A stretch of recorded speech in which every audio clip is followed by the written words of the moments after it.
Bitcoin 1 year from now, I think is something around 250,000.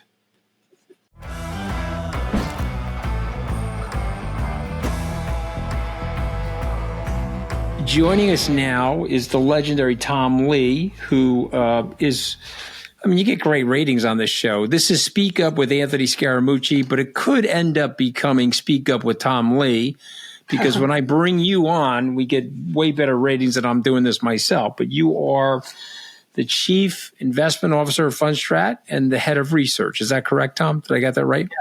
Yes, that's right. All right. But you are also, I can see around corners, which is very hard to do.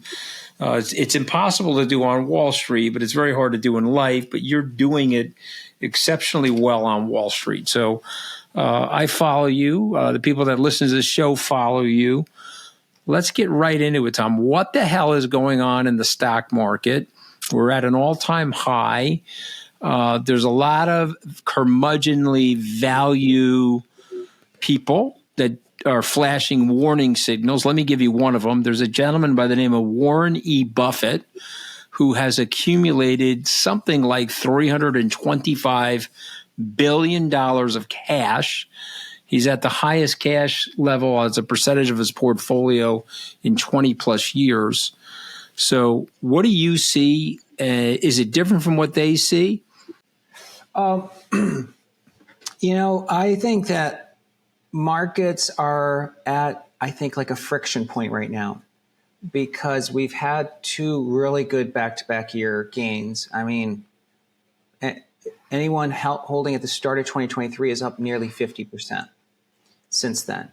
So I think for anyone looking forward, the risk reward next year is quite different. So I can really sympathize with someone raising cash like Warren Buffett.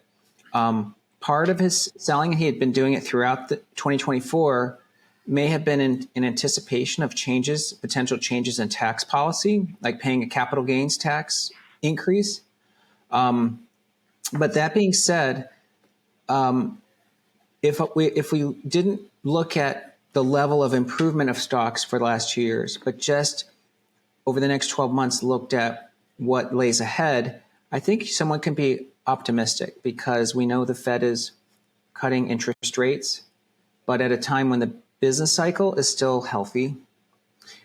So in the 7 times the Fed did cut while we weren't in a recession, markets actually did really well over that period as cost of money falls. And the second is that I think some uncertainties have been cleared up. I think so much of the summer, our clients were sitting on cash and getting nervous, and you could see it in the VIX index because they didn't know who was going to be president. But now that election is behind us, and while I don't think anyone knows what policies are going to emerge, because there's a lot of radical policies being offered, including cutting government spending, et cetera, I think it's going to create opportunities for many companies. And I'd say that the way we would sort of look at that is we'd want to be looking at smaller cap stocks because they've really been held back the most. And the third thing I guess is constructive is as by the measures of like how people have deployed cash, it's still a pretty cautious market because margin debt hasn't risen for 5 months now. So that's not typically a sign of euphoria. It's usually a sign of exactly what you said, people getting cautious. And even like investor sentiment, like AAII actually has fallen away.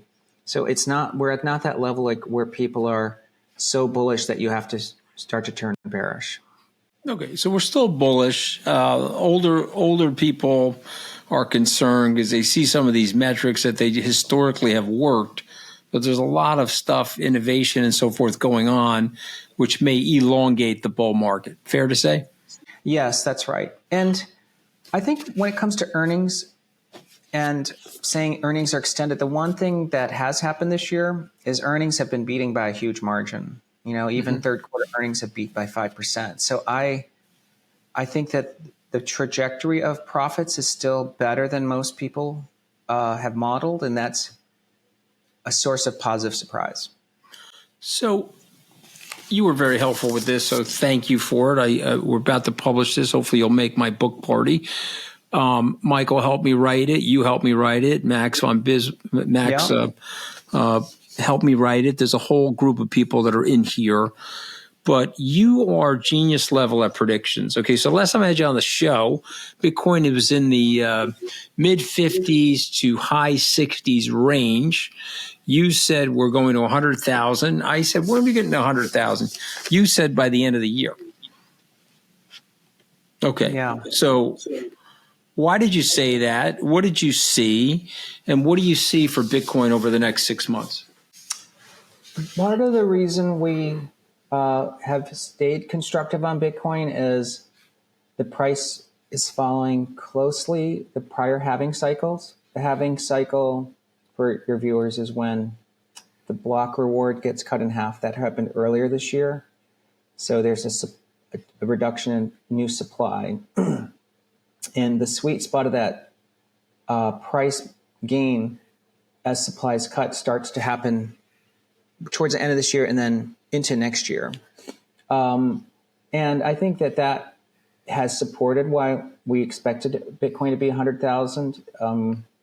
And over the next 12 months, I think something over 250,000 is possible, but maybe highly probable based on just following this price cycle. The second reason I think Bitcoin has maybe more upside than that is because the new administration has run on a pro-Bitcoin platform. And I think that the possibility of the U.S. not only legitimizing Bitcoin, but making it a strategic reserve asset, I think raises what would be the possible price scenarios for Bitcoin. Because if the U.S. government, as they intend, ultimately gets to 1 million Bitcoin, they'll be the largest holder of Bitcoin in the world. And they'd exert enormous positive influence on legitimizing Bitcoin. And maybe I would just add to that, it's almost like taking a playbook from MicroStrategy, because MicroStrategy has proven that using Bitcoin as a balance sheet asset has really created a lot of value for MicroStrategy shareholders. Are you concerned about your financial future or think your investments could be doing better? I'm Andrew Brill, one of the hosts here on Wealthion, and I've been there, not sure my money was in the right places. It's why I've gotten help from a financial advisor. Maybe it's time you think more about your financial future or get a second opinion about your investments. We've made that process easy. Simply go to wealthion.com/free to speak with one of Wealthion's registered investment advisors for a free, no obligation portfolio review. Again, that's wealthion.com/free. I'm now less anxious and confident I can achieve the financial goals I've set for me and my family. So I'm a Bitcoin holder. I believe you're a Bitcoin holder. There are other coins out there. Some of those coins have not done it well at all. They've diverged from Bitcoin. And there's a few coins like Solana that have done quite well. I had an investment in something that I think you did some research on called Algorand, unfortunately has not done well. So away from Bitcoin, are there things that you like? Are there tokens that you think from a utility perspective, from a use case perspective, that you like away from the store of value Bitcoin? Yeah, I mean, the answer is yes. We've recommended to our clients that if they didn't want to be Bitcoin only, that they could look at Bitcoin, Ethereum, and Solana, because we put those largely in the same category as like sort of core cryptos. Mm-hmm. Yeah. We are also entering what I think is alt season. Next year is really when I think the crypto market could broaden. And this is where those who are really experts on crypto, and I know you run a crypto fund, actually are going to have some alpha, because that is actually when many altcoins could do really well. I think that the stronger Bitcoin is, the stronger the ecosystem becomes. And so many of these utility tokens and things that are tokenizing really start to have a lot of expected value, but I don't follow this as closely. Sean Farrell is much closer to sort of how to play alt season, and of course, Skybridge. Well, I mean, listen, we own things like Avalanche, we own Polkadot, we own Solana. We don't have lots of altcoins, but our performance has been great. But I think this whole thing's been driven by Bitcoin. If Bitcoin goes down, Tom, I don't think these altcoins go up, right? They're very correlated. Wouldn't that be fair to say? Yes, that's right. Yeah, so next year could be a good year for Bitcoin, but then the alts do even better. So like what people would measure as Bitcoin dominance could fall next year. So Bitcoin's total share of the market cap would actually decline because other things do better. That makes sense. Let me pin you because you're Mr. Prediction and you're Mr. Accurate. It's a year from now. We're celebrating Thanksgiving dinner, and both of us hopefully will have a lot to be thankful for, knock on wood. Where is Bitcoin 1 year from now? Bitcoin 1 year from now, I think is something around 250,000. 250. Okay. So it's early then. If you could buy a stock at 10 and in a year it could trade to 25, that's a pretty good investment, right? Yeah, very good. And, but knowing that it is hyper volatile, Right. People don't like the volatility. I understand. Yeah. Mark Newton, our technician, thinks that the cycle of Bitcoin turns a little bit down early next year. So maybe Bitcoin gets to the 60s, 60s before 250. Yeah, I could see that. All right, let's go to regulation. And what I mean by regulation, not just crypto regulation, more broad regulation. Republicans and President Trump are known for deregulating. How much impact do you think that will have on food, energy? Give me some insight into your opinion of what's going to happen with taxes. Will the corporate taxes be extended, and tariffs? So the question is regulation, tariffs, taxes. Yeah. Well, these are all areas that we're all going to be watching very closely. On let's say food, because you mentioned food. To me, the most important really is grain prices, because they've actually been softening. That would be really welcome if grain prices fell, because that would take the front end of food inflation out. Some of that could be because markets are trying to price in an ending of the conflict in the Ukraine, because that would help bring down grain prices, because it would just take away friction from the market. With regard to tariffs, I think that there is a lot of saber rattling, because, throwing 300% tariffs on products would be, of course, very economic. It would just create so much turmoil in the economy. But what I have heard from Chinese manufacturers, because I was on the West Coast this week meeting with some, a group of businesses, is that China has already reduced the tax refund for Chinese exporters, meaning like someone who makes an air fryer, if they were getting a tax refund from the government, that's how they're subsidized, that amount is reduced. So they're essentially rolling back the subsidy.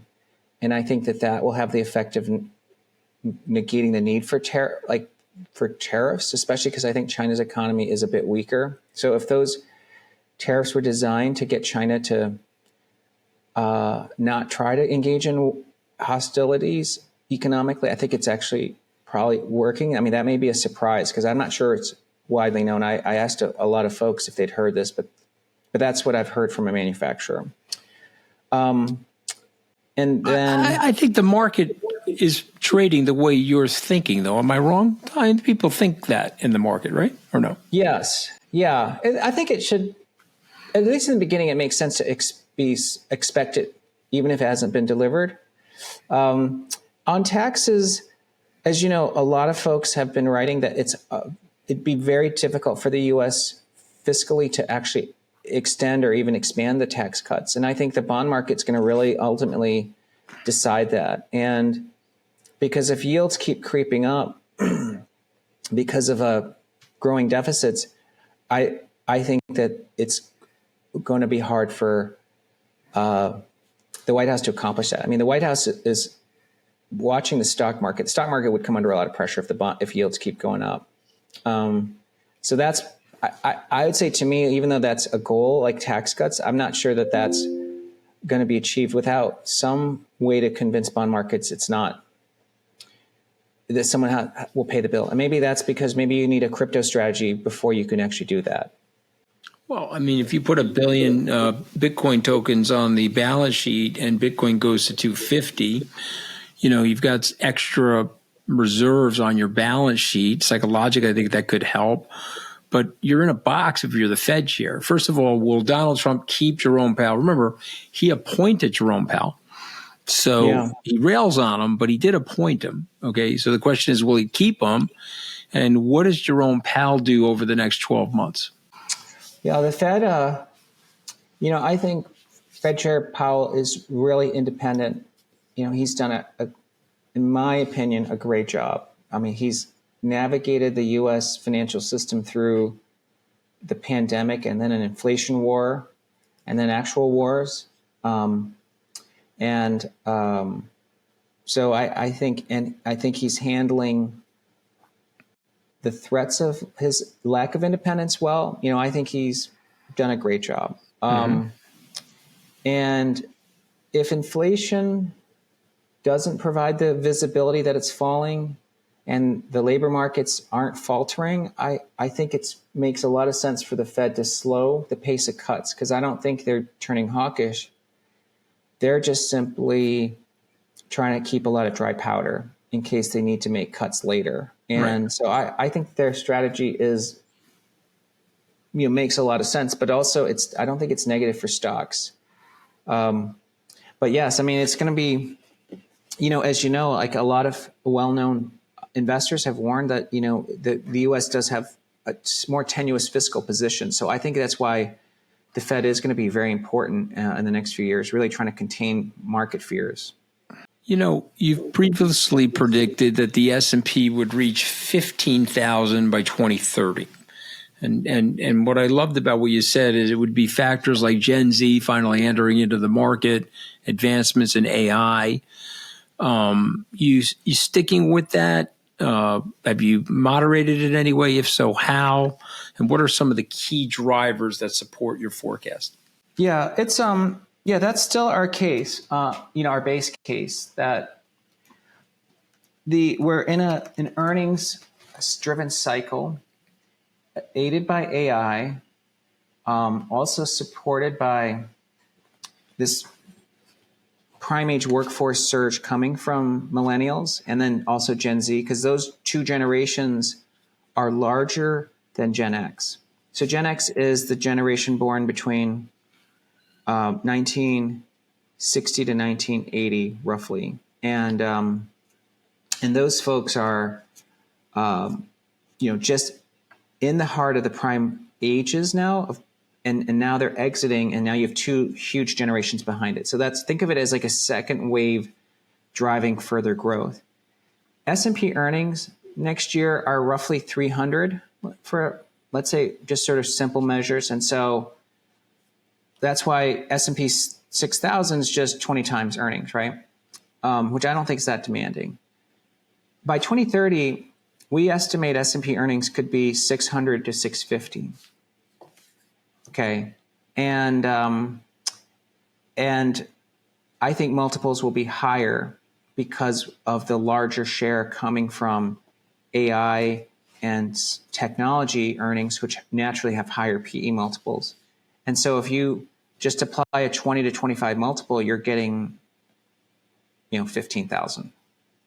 So I know it sounds like people say, well, 15,000 sounds crazy. And 2 years ago, it might have sounded crazy, even though we had, that forecast was in place more than 2 years ago. That forecast has been in place probably for 5 or 6 years. But, now that we're at 6,000, we're that much closer to 15,000. It's not a quantum leap any longer.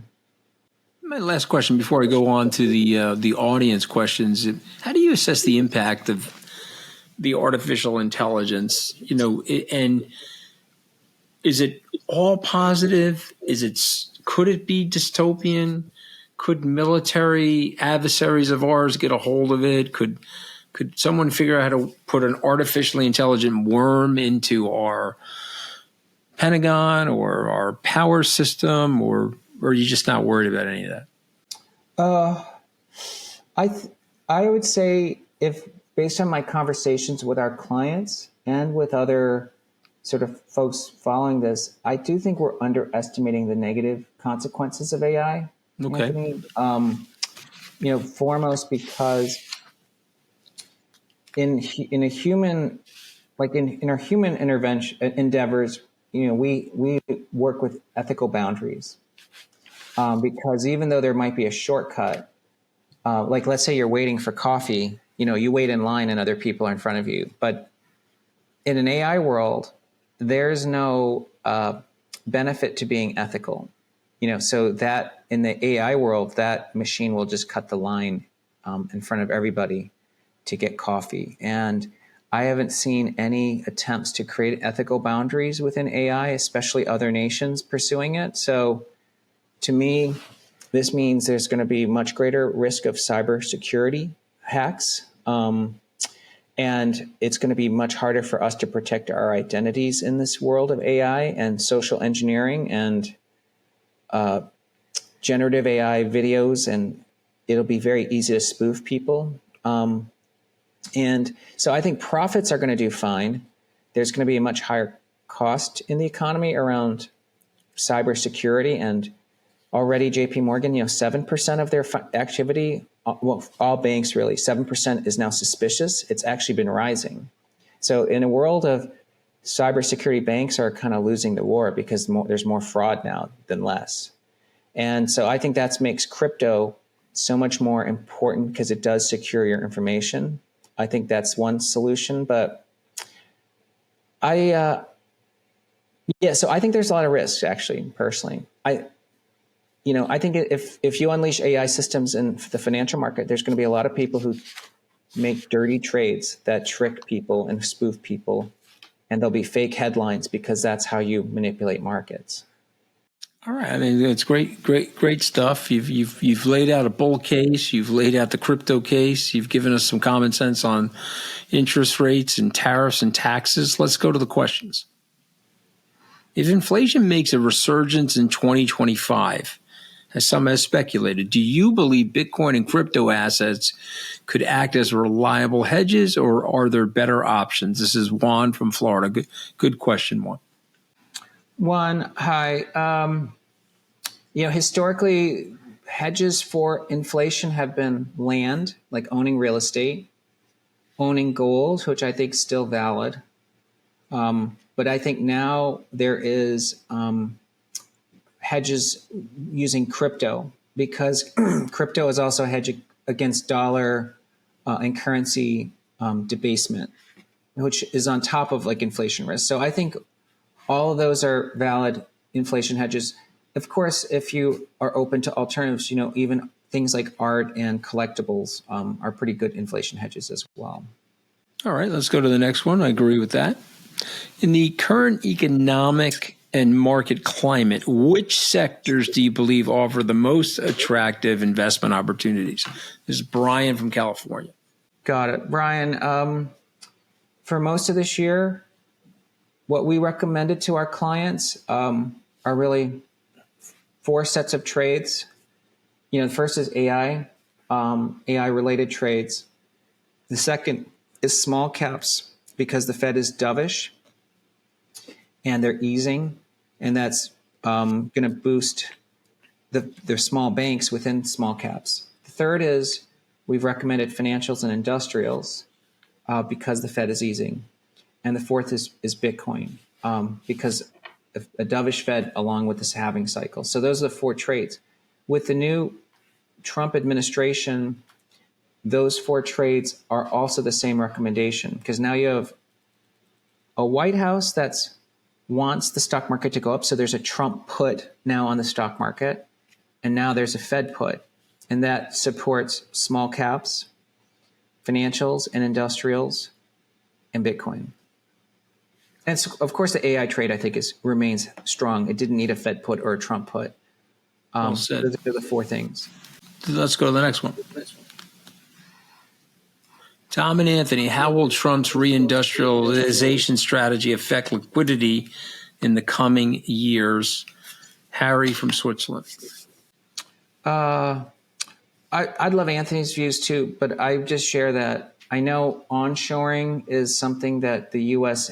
is pursuing, like de-globalization. I think that's what you're talking about. I'm sure companies will do this if it leads to higher profits.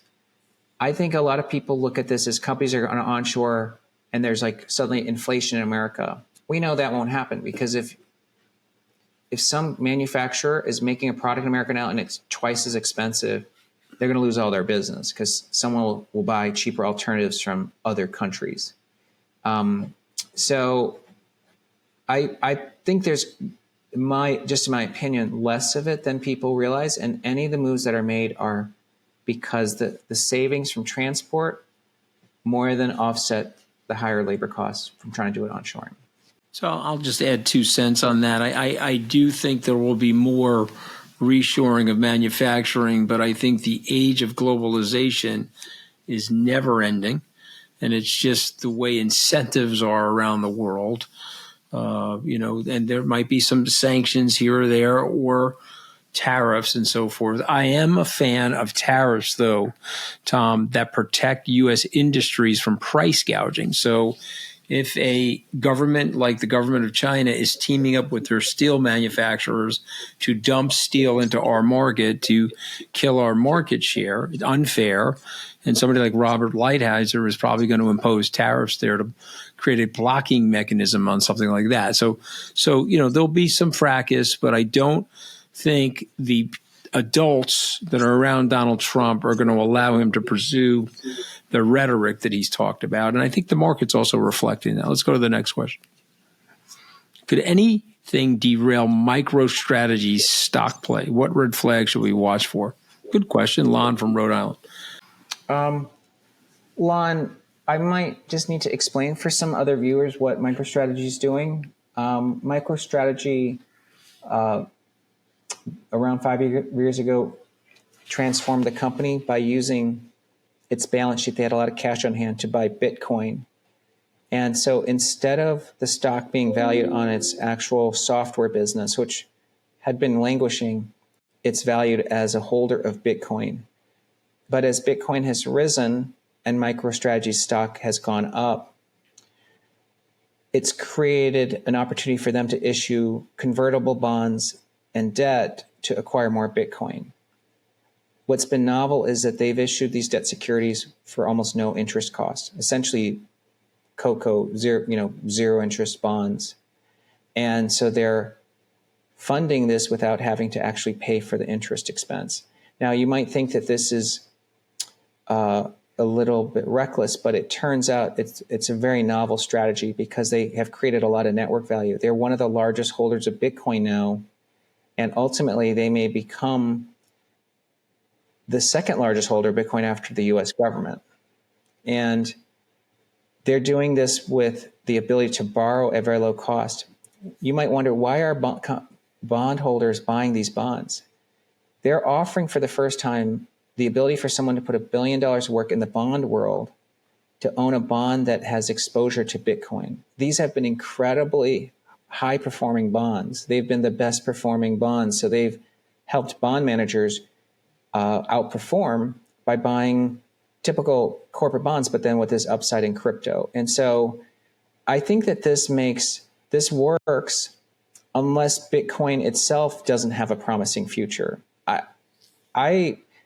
I think Michael Saylor has not only done something brilliant, but over time, when they do accumulate enough Bitcoin, they're actually going to be able to do quite a lot of novel things with it, whether it's lending Bitcoin or helping some financial system secure Bitcoin as sort of the anchor of that network. MicroStrategy is going to be one of the few companies that has a large holding of Bitcoin that you can actually tap. So it's a very, I kind of applaud the strategy. So I think that there is a lot of upside.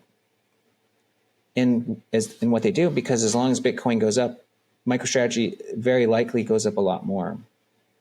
I love it. And I'm a big MicroStrategy person. And Michael Saylor obviously wrote the intro to my book. And so we have a very close relationship. Let's go to the next one. How would you recommend investors position themselves for political uncertainty in a Trump 2.0 era? Jason from Texas. Well,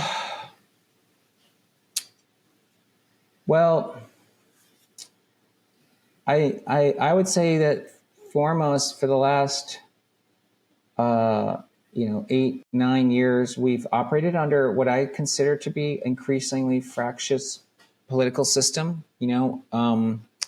Like there's very little in the middle anymore. I'm actually I'm registered as an independent. I no longer see myself affiliated with either the Republican or Democratic Party. And I have been for several elections. If you want to know what to hedge yourself with, is just to see what's done well in the last 8 years as a political hedge. And one, it's obvious that Bitcoin's been a great hedge against political uncertainty because you know what? It's censorship resistant. If you own the keys, you own the coin. No one can seize it from you. Technology stocks have been great political hedges because at the end of the day, demand for technology has nothing to do with being in favor with one political party or the other. Technology companies like the Mag 7 have just changed the world and they've become really important. So I'd probably say that those two are your safest. And of course, the third would be gold because, as this election went underway, gold actually did very well as people worried about election outcomes. I mean, it's a great answer. I don't really have much more to add to that. And I feel the exact same way. Let's go to the next question. What's your perspective on the risk of overconcentration in specific sectors? Like Anthony Scaramucci, as an example, has 55% of his net worth in Bitcoin, especially when the recent market has rallied. So what do you think? First of all, am I crazy to have 55% of my net worth in Bitcoin?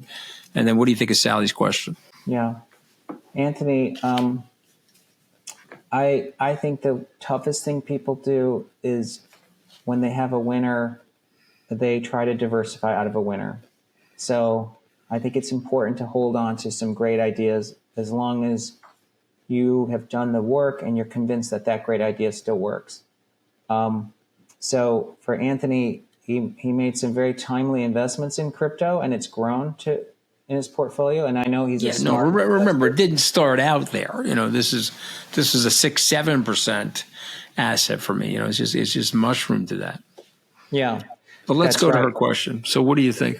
So I think you need to hold on to winners. So if you're saying that you ended up with a lot of crypto because it's risen a lot, you just have to, as they say, hodl, because Amen. You don't know what the ceiling is. Amen. And Michael Saylor would probably disown me. I can't give up my Bitcoin. Let's go to the next one. What can investors learn from crypto's recent growth to prepare for the next phase? Daniel from Illinois. Daniel, the biggest lesson for me, because we've been following crypto for more than 9 years now, or on our 9th year, really. You have to, the one thing that people have been saying for many years is that something is going to replace Bitcoin. And so you want to own the next Bitcoin, but all I've seen is Bitcoin's dominance has been really untouched. So I would just say, whatever you do in crypto, just know that Bitcoin has to anchor your strategy. And of course, that's why Anthony's book is titled not Altcoin, right?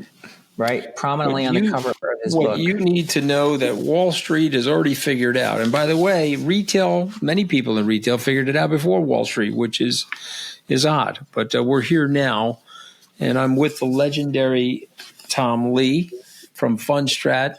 Thank you again for joining us. Have an awesome upcoming holiday season. and I got to get you back on. And by the way, you're stuck with me, Tom. I'm like, I'm not Velcro. I'm a little bit more like super glue. You're not going to be able to get rid of me that easily. I'm glad to. I mean, we could even do it in person sometime together too. Yeah, that would be great. All right, well, you have a great one. Yeah, happy Thanksgiving. All right, all the best. You too. That's a wrap on another discussion here on Wealthion. Thank you for joining us. If you need help being financially resilient, please head over to Wealthion.com and sign up for a free, no-obligation portfolio review with one of our registered investment advisors. And remember to follow us on social media for the latest news and information to help you invest wisely. And if you could like and subscribe to the channel, we'd greatly appreciate it. Don't forget to hit the notification bell so you can find out when we post new videos to the channel. Thanks again for watching, and until next time, stay informed, be empowered, and may your investments flourish. And if you like this content, please watch this video next.